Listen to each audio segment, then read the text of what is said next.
بسم الله الرحمن الرحيم. يسر إخوانكم في دار الحديث للعلوم الشرعية بالرداع أن يقدموا لكم هذه المادة. بسم الله الرحمن الرحيم. الحمد لله رب العالمين، وصلى الله وسلم على نبينا محمد وعلى آله وأصحابه أجمعين، ما بعد. هذا هو الدرس الأول من دروس شرح الزواوي، نعني شرح النظم الزواوي رحمه الله تعالى في علم النحو. ودرسنا اليوم إن شاء الله هو عبارة عن ثلاثة أمور: أولا التعريف بالناظم، وثانيا التعريف بالمنظومة، وثالثا شرح المقدمة. فنقول أولا مستعينين بالله سبحانه وتعالى: نظم الزواوي المسمى بنظم قواعد الإعراب. الإمام الزواوي رحمه الله تعالى اسمه أبو الفداء، وقيل أبو جميل، وقيل أبو إسحاق، لكن هنا جعلناها بالياء لأنه تأليف مضاف وأبي مضاف إليه. قيل هو أبو الفداء، وقيل أبو جميل، وقيل أبو إسحاق، واسمه زيان، وقيل اسمه إبراهيم ابن فائد الزواوي، وبعضهم يقول ابن فايد بالياء الزواوي، المعروف بسيدي بسحاقي. هذا الإمام رحمه الله تعالى مفسر وفقيه ولغوي، وكان مالكيا رحمه الله تعالى من حيث المذهب. ولد رحمه الله تعالى في الثانية من أعمال جرجرة من بلاد الجزائر في سنة 96 و700 من الهجرة، ونشأ في جبال الخشنة قرب وادي يسر شرق ولاية الجزائر. درس مبادئ القرآن واللغة العربية في زوايا جبال الخشنة. تنقل رحمه الله تعالى في طلب العلم إلى عدة بلدان، إلى بجاية من شمال إفريقيا، ثم إلى تونس من أرض الشام، ثم إلى الحجاز وإلى غيرها، حتى برع في كثير من الفنون لا سيما في الفقه المالكي. وقد حضر رحمه الله تعالى مجلس الإمام الجزري سنة 28 و800 من الهجرة. وكذلك أيضا لقي الإمام البقاعي، الإمام أبو الحسن برهان الدين البقاعي، حتى قال البقاعي رحمه الله تعالى عنه: إنه رجل صالح من المشهورين بين المغاربة بالدين والعلم، وعليه سمت الزهاد وسكوتهم. الإمام الزواوي رحمه الله تعالى له مؤلفات كثيرة، من أشهر مؤلفاته تفسير بسحاقي للقرآن الكريم، وكذلك كتاب نظم الزواوي المسمى بنظم قواعد الإعراب، وهو هذا الذي بين أيدينا. كذلك من كتبه الطيبة النافعة تلخيص التلخيص على تلخيص المفتاح لجلال الدين القزويني، وأيضا كتاب فيض النيل في مختصر خليل المشهور بمختصر الشيخ خليل، وغير ذلك من الكتب الطيبة النافعة. وقد أسس رحمه الله تعالى مدرسة علمية سميت بزاوية سيدي بسحاقي في منطقة الثانية. توفي رحمه الله تعالى في سنة 57 و800 من الهجرة. وإذا أردت زيادة لترجمته فأنصحك بالرجوع إلى كتاب المفسرون في الجزائر، وكتاب كذلك الضوء اللامع لأهل القرن التاسع، وكتاب معجم المؤلفين، وكتاب معجم أعلام الجزائر، وأيضا كتاب موسوعة العلماء والأدباء الجزائريين وغيرها. نظم الإمام الزواوي يعتبر من أشهر كتب اللغة والنحو التي تناول فيها المؤلف رحمه الله تعالى ما ذكره ابن هشام رحمه الله تعالى في كتاب قواعد الإعراب. فنظم الزواوي هو عبارة نظم لأصل كتاب قواعد الإعراب للإمام الجليل جمال الدين أبي محمد عبد الله بن يوسف بن هشام الأنصاري المتوفي سنة 41 و700 من الهجرة. ابن هشام صاحب كتاب قطر الندى وبل الصدى، وكذلك صاحب كتاب شدور الذهب، صاحب كتاب مغني اللبيب عن كتب الأعاريب، صاحب كتاب أوضح المسالك على شرح ألفية ابن مالك، كتاب قواعد الإعراب الذي نظمه الإمام الزواوي رحمه الله تعالى. ابن هشام الأنصاري غني عن التعريف كما يقال. فنظم الزواوي أصله كتاب قواعد الإعراب، كتاب منثور نظمه رحمه الله تعالى. ولكتاب قواعد الإعراب كما يذكر والله أعلم أنه له منظومات كثيرة، لكن من أحسنها ومن أجلها وأنفعها نظم الإمام الزواوي رحمه الله تعالى. وقد نظم رحمه الله تعالى ما جاء في كتاب قواعد الإعراب، ويقال أنه زاد عليه قليلا. ومن هذه المنظومة المباركة يتبين لنا ويتضح ما كان عليه الإمام الزواوي من العلم ومن التمكن في علم النحو واللغة عموما، وكذلك الشعر.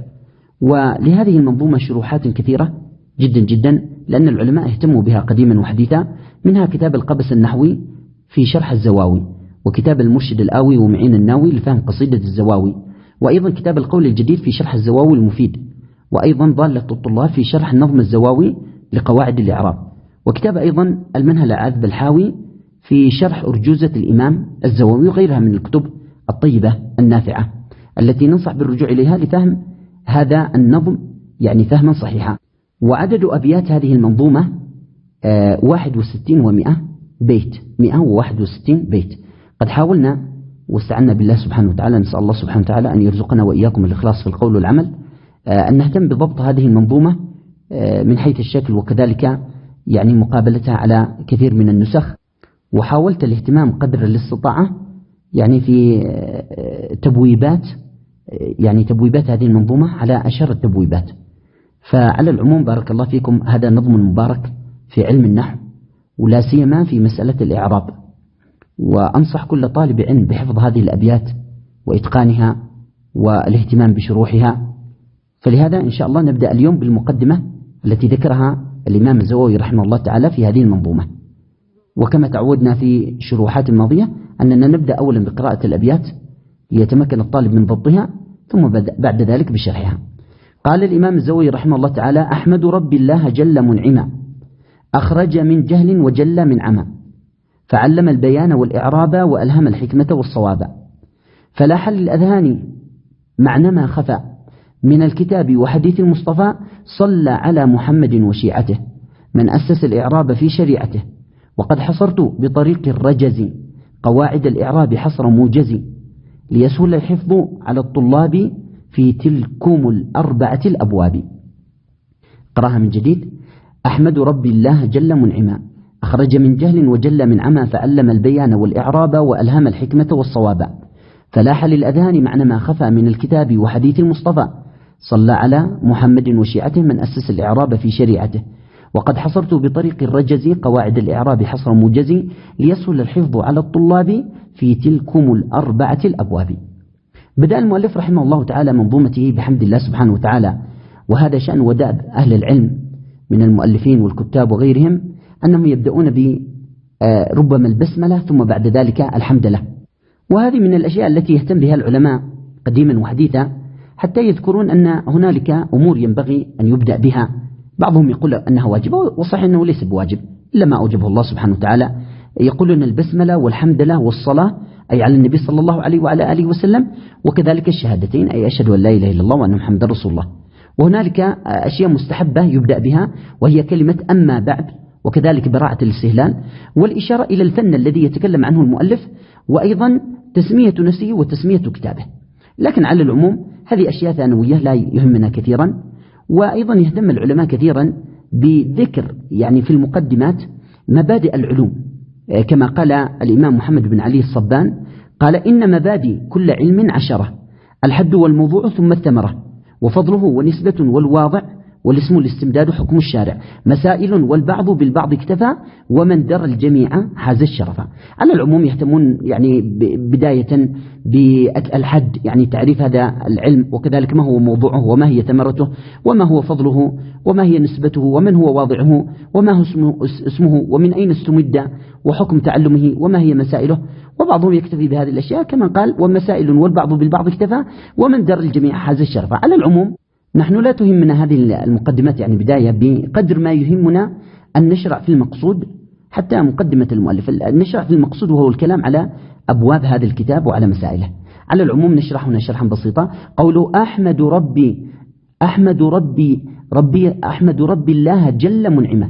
أحمد أي أنشئ حمدا لله سبحانه وتعالى، والحمد هو الثناء على المحمود، وهو الله سبحانه وتعالى بصفات الكمال على جهة التعظيم والمحبة. أحمد ربي أي الذي رباني بنعمه الظاهرة والباطنة، والرب اسم من أسماء الله سبحانه وتعالى من أسمائه الحسنى. أحمد ربي الله، أحمد فعل مضارع مرفوع علامة رفع الضمة لتجرده من النصب والجازم، وربي والفاعل ضمير مستتر تقديره أنا، وربي مفعول به منصوب على منصبه الفتحة المقدرة منع من ظهورها اشتغال المحل بحركة المناسبة، وربي رب مضاف والياء مضاف إليه. إذن يكون الله بالنصب بدل من ربي، والبدل من المنصوب منصوب على منصبه الفتحة، ويصح أن يكون عطف بيان. أحمد ربي الله جل، قلنا ربي الذي رباني بنعمه، واسم الرب يدل على توحيد الربوبية، والله يدل على توحيد الألوهية، فهو المعبود وحده لا شريك له. جل أي تعاظم وتقدس وتعالى، منعما أي حال كون الله سبحانه وتعالى منعما، جل فعل ماضي، ومنعما جل أي الله سبحانه وتعالى، ومنعما حال من الله سبحانه وتعالى أي حال كون الله منعما، ومنعم اسم فاعل من أنعم فهو منعم، فالله هو المنعم على عباده بنعمه الظاهرة والباطنة التي لا تعد ولا تحصى، وإن تعدوا نعمة الله لا تحصوها. من جملة النعم التي أنعم الله سبحانه وتعالى بها أنه أخرج من جهل وجل من عمى، أخرج من شاء من عباده. أولا يتكلم المؤلف على نفسه أن الله أخرجه من الجهل إلى العمى، أو عموما أخرج من، لأن من هنا اسم موصول، والأسماء الموصولة تفيد العموم، يعني أخرج من شاء من عباده من الجهل إلى العلم، من ظلمات الجهل إلى نور العلم. وجل من عمى، معنى جل أي أوضح وبين، من عمى أي من عمى الجهل وضح للناس بالعلم الذي علمهم به. فالله سبحانه وتعالى هو المنعم، من نعمه أنه أخرج من شاء من عباده من الجهل، وجل ووضح وبين من العمى الذي يقع فيه الإنسان الجاهل. قال فعلم البيان والإعراب، علم الله سبحانه وتعالى البيان وهو الإيضاح والجلاء، كما قال الله سبحانه وتعالى الرحمن علم القرآن، الرحمن علم القرآن، خلق الإنسان علمه البيان، علمه البيان أي الإيضاح. والإعراب قد يكون المراد هنا بالإعراب أيضا الإيضاح، فيكون من باب عطف الشيء على نفسه مع اختلاف اللفظ، وهذا جائز على القول الصحيح.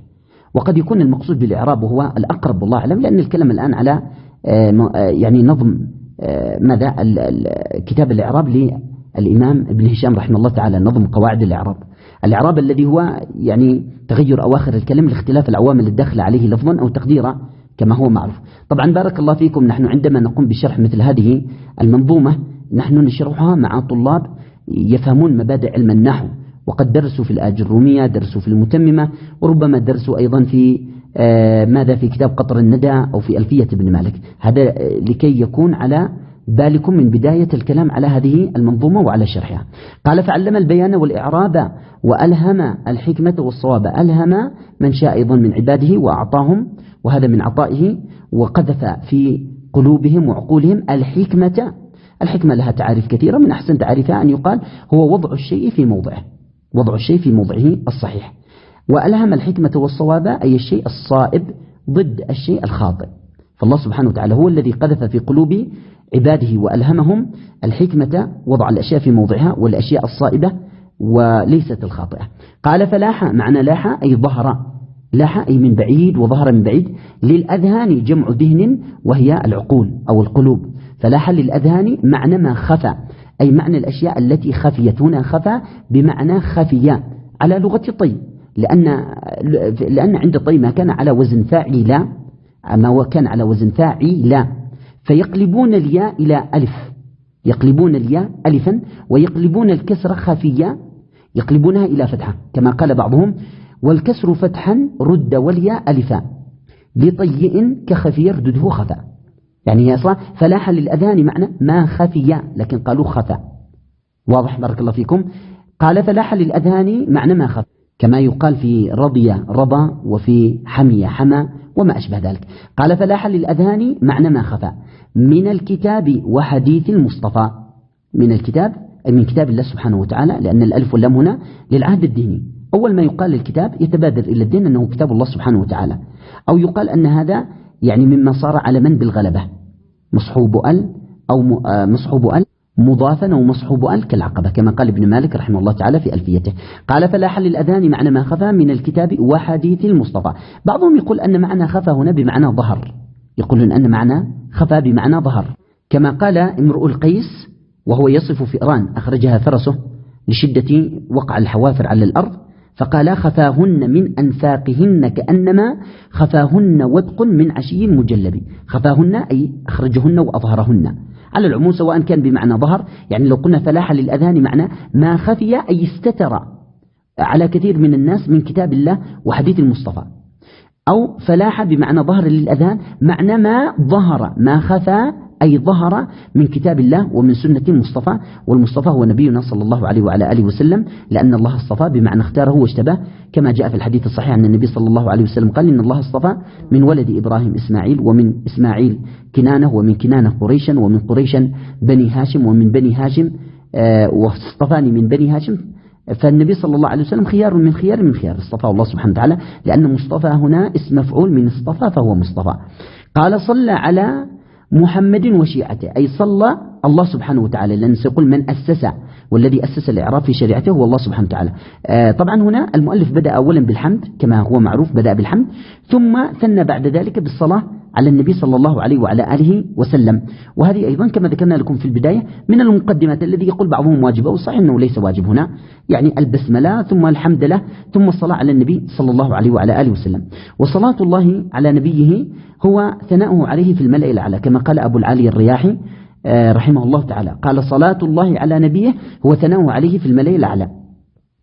صلى على محمد هو اسم نبينا صلى الله عليه وعلى آله وسلم، سمي بذلك لكثرة حمده ومحامده، وشيعته أي وأتباعه، معنى شيعته أي أتباعه. فنحن نقول اللهم صل على محمد وعلى آل محمد وعلى أصحاب محمد وعلى أتباع نبينا محمد صلى الله عليه وعلى آله وسلم. صلى على محمد وشيعته، صلى فعل ماضي، أين الفاعل؟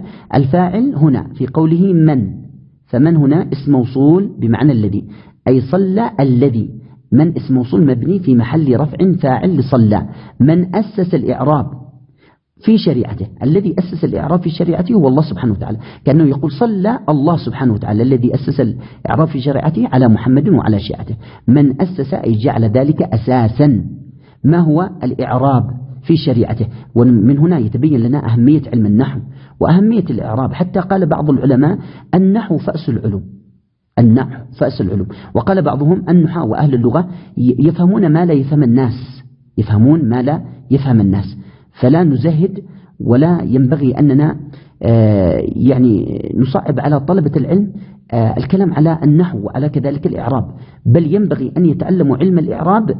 وتأكد وتيقن أنك لن تستطيع أن تفهم كتاب الله سبحانه وتعالى فهما صحيحا جيدا وحديث النبي صلى الله عليه وعلى آله وسلم إلا إذا تعلمت الإعراب.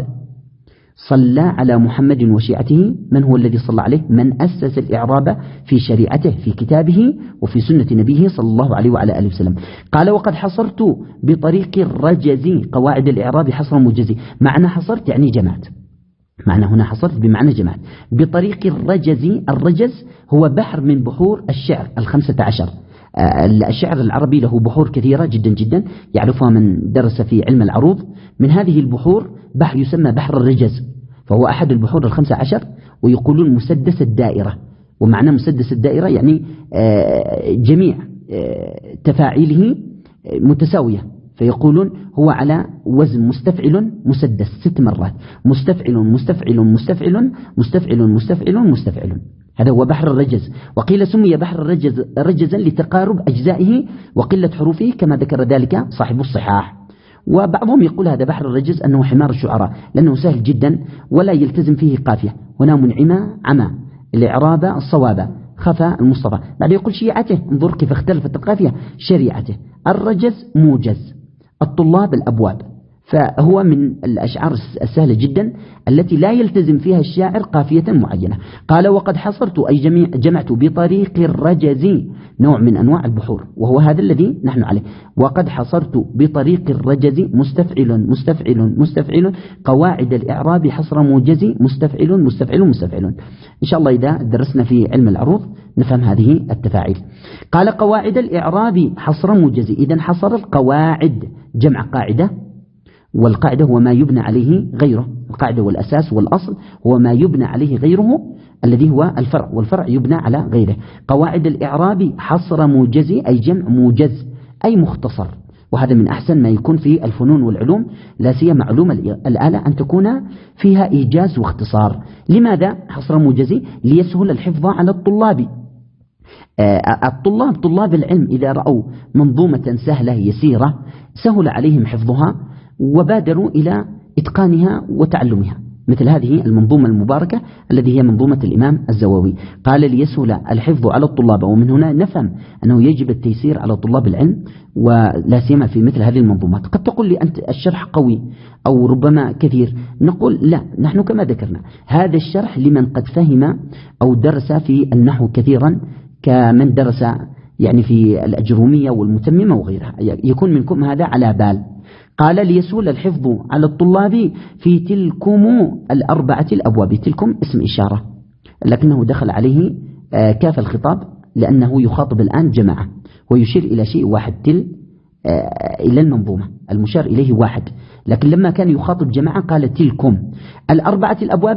من هنا نفهم أن منظومة الإمام الزواوي تبع للأصل وهي قواعد الإعراب لابن هشام الأنصاري رحمه الله تعالى، وهي تكلمت على 4 أبواب أو نقول 6 أبواب مع المقدمة والخاتمة، لكن الأبواب الأساسية هي 4 أبواب كما سيأتي معنا إن شاء الله تعالى. الباب الأول في الجملة، والباب الثاني في الجار والمجرور، والباب الثالث في يعني حروف أو كلمات ينبغي للمعرب أن ينتبه لها، سيأتي معنا إن شاء الله، والباب الثالث في أمور مهمة. على العموم نكون بهذا انتهينا من شرح هذه المقدمة. أولا انتهينا من التعريف بالناظم الإمام الزواوي رحمه الله تعالى والتعريف بالمنظومة، وكذلك قمنا بشرح المقدمة. فنسأل الله سبحانه وتعالى أن يعيننا وإياكم على العلم النافع والعمل الصالح، وأن يرزقنا الإخلاص في القول والعمل، وعلى فهم مثل هذه المنظومات الطيبة. وبارك الله فيكم، والحمد لله رب العالمين، وصلى الله وسلم على نبينا محمد وعلى آله وأصحابه.